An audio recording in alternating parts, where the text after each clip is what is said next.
Hi everyone எல்லோரும் எப்படி இருக்கீங்க? இன்றைக்கி என்ன சொல்கிறதுனா, வாழ்க்கையில் நமக்கு மட்டும் ஏன் இவ்வளோ அடிகள் வரிசையாக விழுகுதுன்னு தெரியல. ஆல்ரெடி நிறைய விழுந்துகிட்டே இருக்குது. அதில் இதுவும் ஒன்றா இன்றைக்கி ஆட் ஆகிடுச்சு. என்னென்னு பார்த்தீங்கன்னா, ஒரு 2 months பிஃபோர் என்னோடய ஓடிஜி ஒர்க் ஆகலைன்னு சொல்லி போட்டிருப்பேன். சேம் அதே ப்ராப்ளம். ஒரு 3 to 5 kgs இருந்துச்சு ஆர்டர்ஸ். அது எல்லாமே கேன்சல் பண்ண வேண்டியதாகிடுச்சு. இது இப்படியே போனால் கண்டிப்பாக சரிப்படாதுன்ட்டு போய் புது ஓடிஜியை வாங்கிட்டேன்.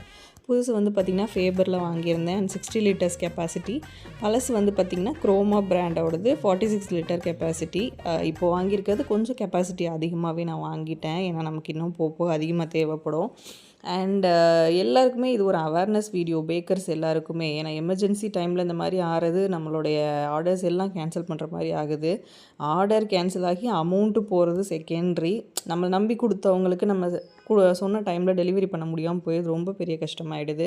ஸோ எல்லாருமே ஸ்பேர் கண்டிப்பாக ஒன்று வச்சுக்கோங்க. என்னோடய பழைய ஓடிஜியை நான் ஸ்பேராக தான் யூஸ் பண்ண போகிறேன். பிகாஸ் என்னோடய பேக்கிங் ஜெர்னி ஸ்டார்ட் பண்ணையில் ஃபர்ஸ்ட் வாங்கினது சென்டிமெண்டலாக அது என் கூடயே இருக்கட்டும்.